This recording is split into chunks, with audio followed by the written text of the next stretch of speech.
مہاراشٹر کے علاقے کے اندر ایک جماعت ایک مسجد سے دوسری مسجد کی طرف جا رہی تھی پیدل اپنے بستروں کو لے کر.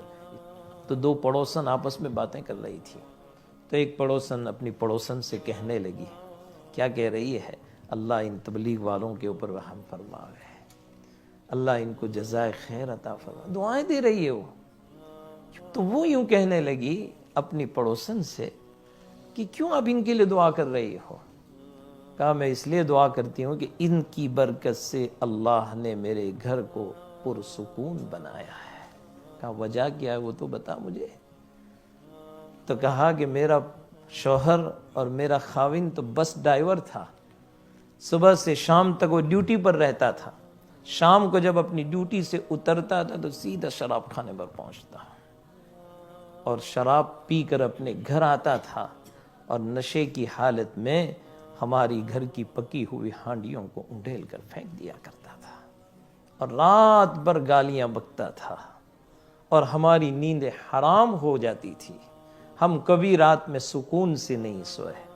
لیکن ایک دن ہماری اس محلے کی مسجد کے اندر جماعت آئی ہوئی تھی اور وہ گشت کے لیے نکلے اور اللہ نے امیر صاحب کے دل میں بات ڈالی. میرے خاوند کے کندھے پر ہاتھ رکھا اور اس کے سامنے کچھ بات کی, دین کی, اور کہا کہ آج ہماری جماعت آئی ہوئی ہے, آپ بھی مسجد میں تشریف لے آئیں, دین کی بات ہوگی, آپ تھوڑی دیر بیٹھیں.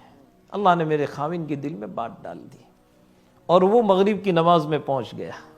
اور مغرب کی نماز میں پہلی مرتبہ وہ مسجد میں گیا اور جب نماز کے بعد بات ہوئی, اللہ نے میرے خاوند کے دل پر ایسا اثر ڈالا کہ اسی وقت تشکیل ہوئی اور وہ 3 دن کے لیے تیار ہو گیا.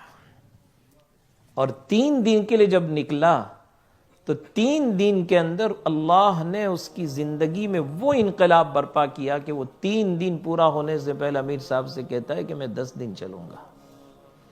10 دن پورے ہوئے تو کہتا میں چلہ چلوں گا.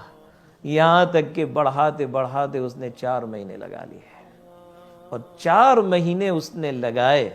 اور 4 مہینے لگانے کے بعد جب میرا خاوند میرے گھر پر آیا, آج ہمارے گھر کا حال یہ ہے کہ جس کی راتیں نشے میں گزرتی تھی, آج میرے خاوند کی آخری راتیں مصلی پر گزرتی ہے. اور راتوں کی تنہائی میں روتا ہے اللہ کے سامنے.